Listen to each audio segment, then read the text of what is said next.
OLED has ruined every other monitor technology for me. That has not been good for my bank account, but I'm going to be replacing this one. Ever since I got the LG C1 OLED TV, this is a 48-inch 4K 120Hz display, supports variable refresh rate with AMD's FreeSync and G-Sync technologies. So it's a TV, but you can use it like a monitor. And OLED has super fast pixel response times and really extremely low latency. So it really makes an excellent display if you can deal with its massive size. Now, that can be difficult to deal with if you don't have a desk that can go pretty far back. You can sit pretty far back from the display.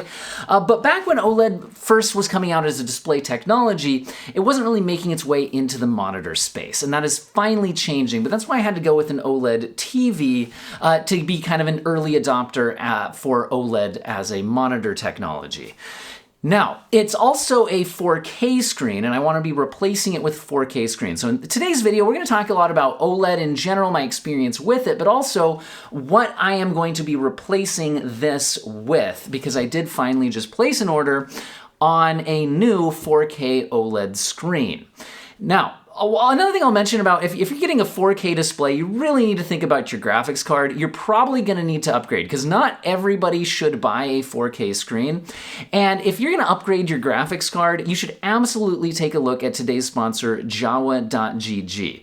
So this is a place where gamers buy, build, and sell. And you can sell your old graphics card to fund your upgrade. They offer you a super simple, hassle-free way of doing it where you just tell you the GPU, you tell them the GPU model and condition. They give you an offer that includes the shipping label and everything, so you just ship it in there. They inspect it, make sure everything checks out, and most buyers get paid within one business day. And also, if you want to look to upgrade your graphics card, checking out their used deals can get you much better deals than buying on the new market, and I can get you $10 off your first purchase using code OWEN10. And again, you're also able to list things yourself and all of that if you want to set your own price, but they offer you that super hassle-free way to cash in your old GPU to help fund your upgrade. Anyway, like I said, if you're gaming at 4K, you're definitely going to need a very powerful system, so just be aware of that. And one really cool thing that's happened with OLED since the days of having to buy a 4K TV as your OLED screen is that it's become available at 1440p, ultra-wide 1440p, which is what we have here. This is the Dell Alienware QD-OLED 3440 by 1440 monitor. I'm gonna not even attempt to remember the actual model name for a lot of these. Maybe I'll flash some of them up on the screen and things like that, because this is a bit of a tangent, but monitor model names need just a total reworking. It's an absolute disaster. I'm trying to research all of these monitors. I basically just have to be at my computer with all of the model names where I can just copy and paste them when I need them, because I cannot for the life of me remember which one's which. But anyway, so let's talk a little bit about OLED and is it right for you? So first of all, what are the huge advantages of OLED? The main thing is that each pixel emits its own light, which means that if you have a black screen, it is truly black. It is off. At least truly black, well, so this is where we get into one of the different OLED technologies. There's WOLED panels, like I have here with my LG, and there's QD-OLED panels, like I have over here with my Alienware. And these technologies work a little bit different in how the display panel is actually created. And one difference we've seen with the QD-OLED panels is the way they reflect light. So if you're in a brighter room, the black screen actually can look a little bit more gray. Whereas I've noticed on my LG panel, the blacks still look truly black.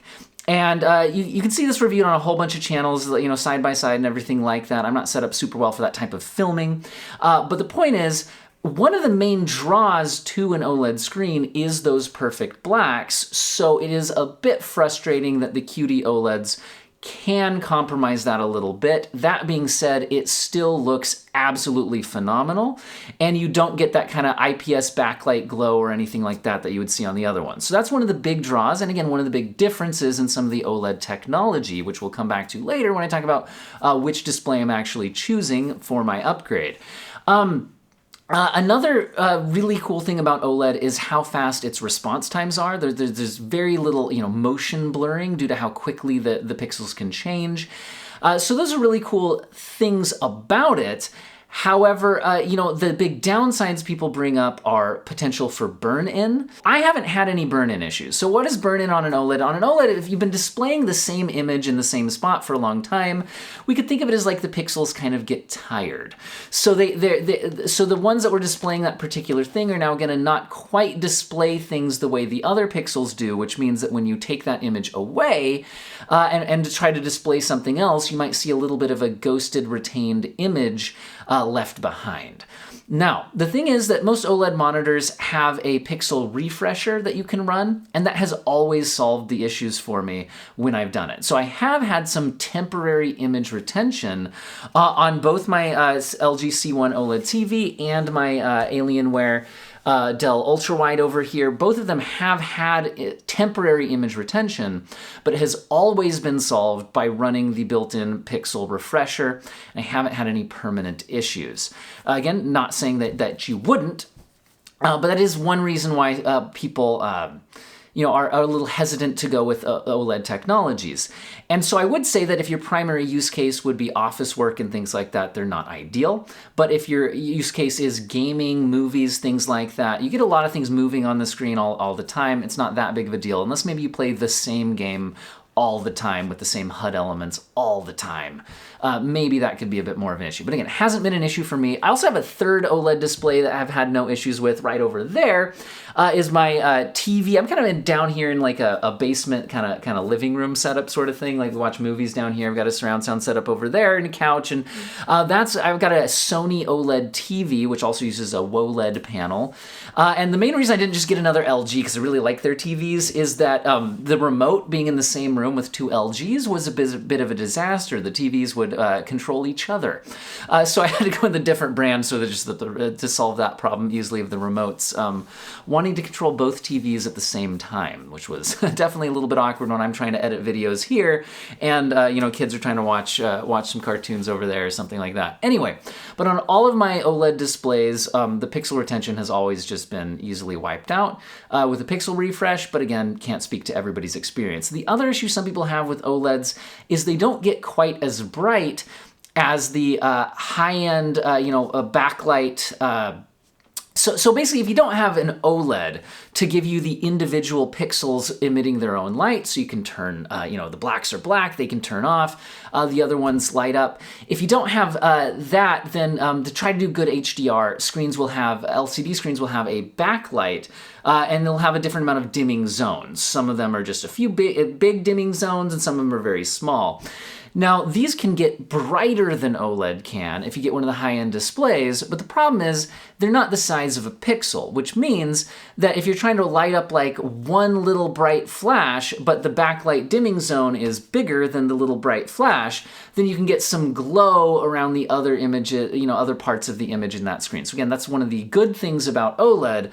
But those backlights on those full array local dimming zone TVs can tend to get brighter. Now, I'm down here in a basement, so this is a dark basement. We can control the lighting really well here, so the brightness on the OLEDs has, again, never been an issue for me. But those are all things to think about when you're deciding if OLED is right for you.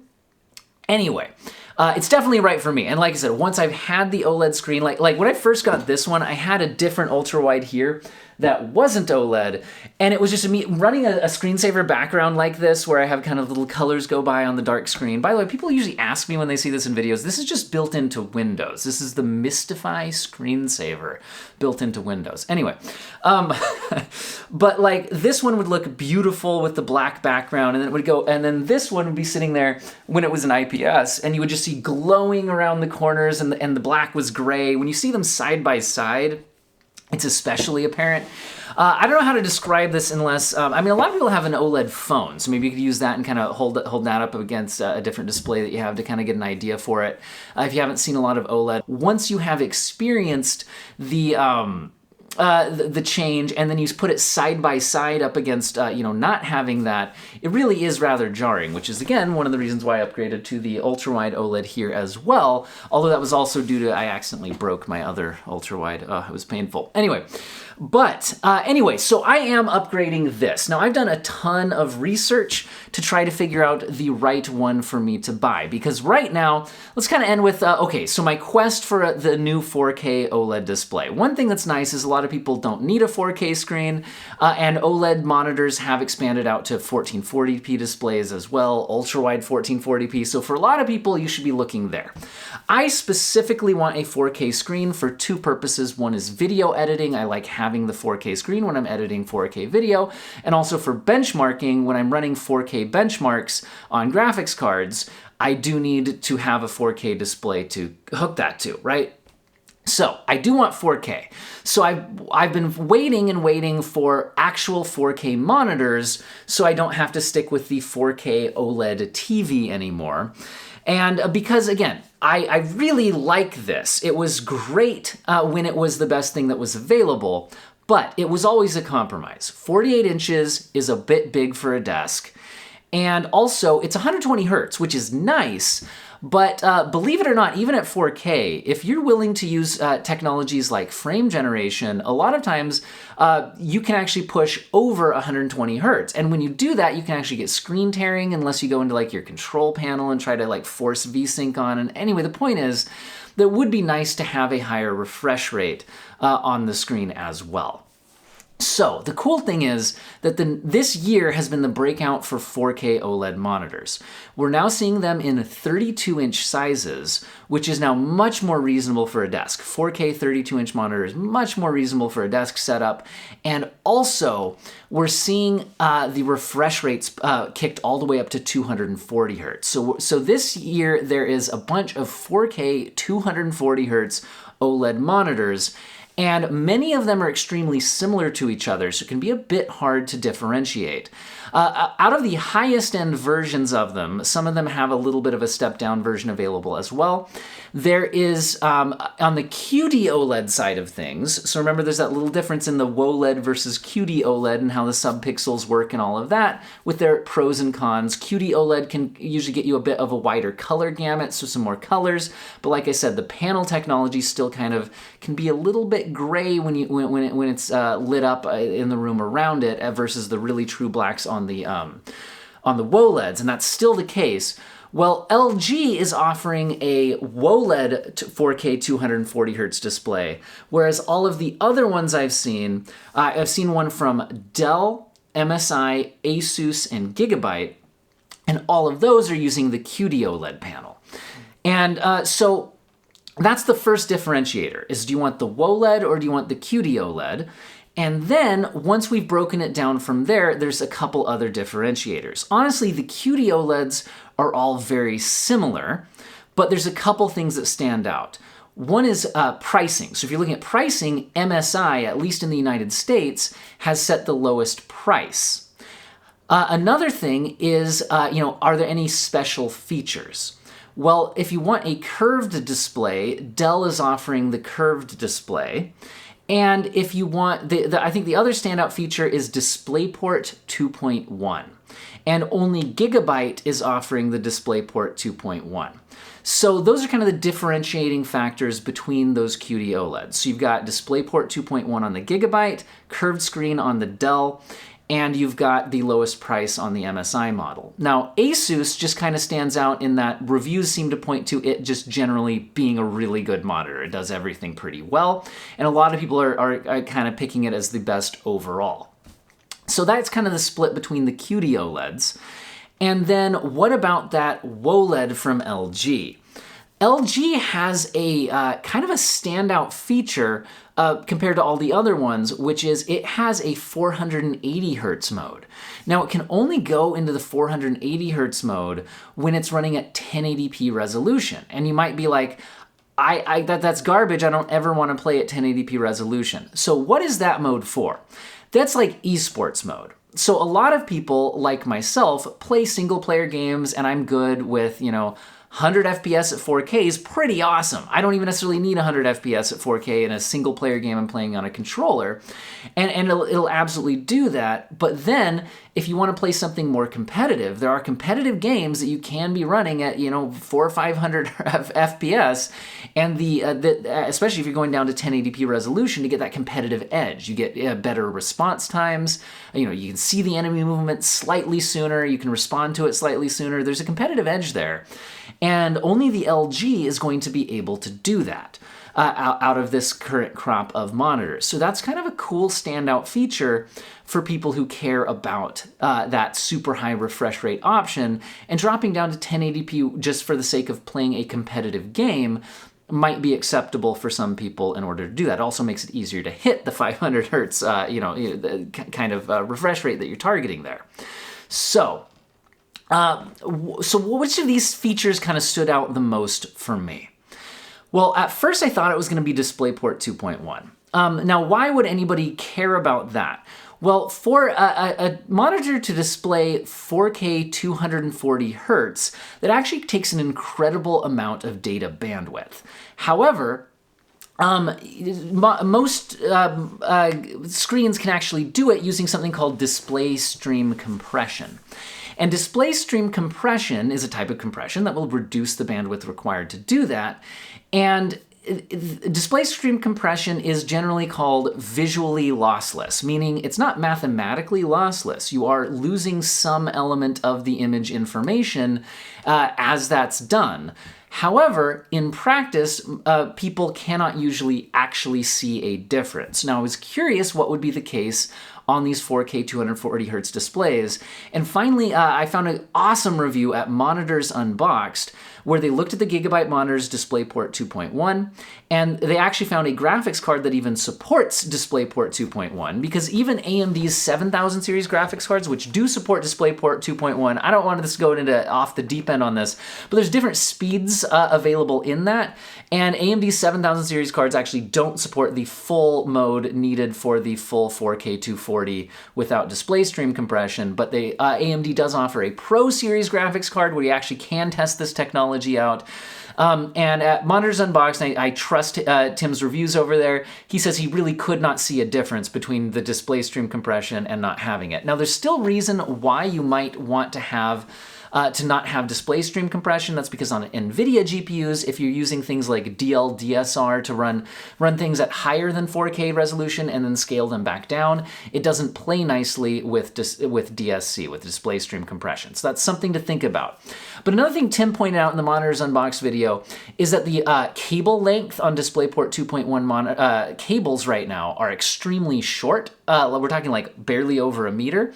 And my PC is like way far across the room. Like, that's not going to work for me. So the point is, we're really thinking about future generations of graphics cards. The cables need to get longer, and even if you get it set up, possibly unnoticeable actual advantage, other than if maybe you were trying to use something like DLSR or something like that. So I'm not saying it's totally useless, but it didn't really seem like a standout feature for me. So I thought that was going to be the standout feature. So then the next thing that was kind of a standout feature for me was lower price. MSI offered the lowest price. Well, here's the thing about all these 4K 240 hertz monitors, at least right now as I'm filming this video. It's very difficult to find any of them in stock. So the only two I can actually find in stock right now are the Alienware and the LG. Those are the only two I can actually find in stock.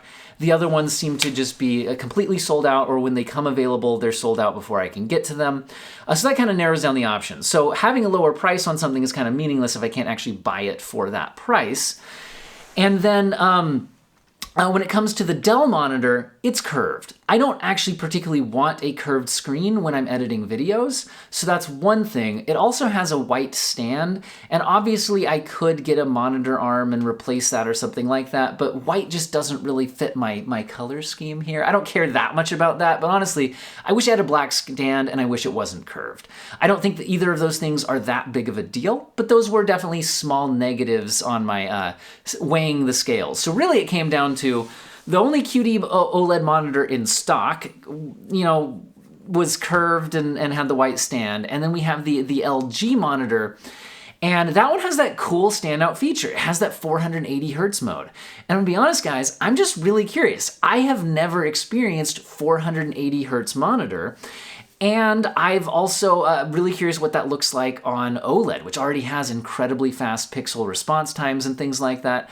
So that sounds like a really cool feature to me. Also, I've got to say, again, having a QD-OLED here and an LG OLED here, which I'm already in that situation, I absolutely love this ultra-wide QD-OLED, do not get me wrong. But when these are next to each other like this, I do see the difference in the black level. It is visible. And even when my room's not super bright, if the lights are on at all, and I've got both those screens next to each other, you can definitely see the difference in the black level. And so that is a bit of a, again, another thing where I'm kind of interested in that LG. Now, the QD-OLEDs do seem to have the kind of the wider color gamut and things like that, but it's not a massive difference. The point is that all of these displays are going to look amazing. But to me, it's looking like the LG offers that really cool 480 hertz feature that I'm curious in. Maybe I could do some videos on it. It sounds interesting to test out. It has the actual true deep blacks. And then the last thing that comes down between the QD-OLEDs and this LG OLED is there's a big fuss online about the LG having the matte finish right now. But it's when I've actually seen reviews testing it out, I think Optimum channel had a really good view on this. It's not super matte. It's almost like I don't know how to put it other than it doesn't seem like it's as big of a deal when you just hear the word. A lot of people feel like the matte finish is going to kind of ruin how the screen looks, and that just doesn't seem to be the case from the monitor reviewers who have actually tested it out side by side. Now, I don't have it yet. I did just place the order. So I ordered it and then I was like, you know what? I've been spending so much time researching this. Maybe I'll do a video on the topic for everybody. So here we are. Anyway, so I have ordered the LG dual mode that switches to the 480 hertz, a WOLED 4K 240 hertz display, and should get here in a few days, and I'm sure after a while I'll give you guys some sort of video updating you on my thoughts. Did I make the wrong decision? Any of that. But again, what it really came down to is between the two that were actually in stock, and I'm honestly kind of just sick of waiting, didn't really want the curved screen or the white stand, and I do like the WOLED having that deeper black when the lights are on, because I've already kind of experienced that right here side by side with these two. So that made my decision. Might not be the right decision for you. And also the LG does cost like $200 more than the Delph. So if the extra $200 matters a lot for you, if I do a review on this, do I get to call it a tax write-off or something for a business expense? I don't know. I'm gonna pretend that justifies the extra $200. Anyway, I hope you guys found this video useful and or interesting, and I'll report back in a bit once we actually get the screen and all that. Have an excellent day.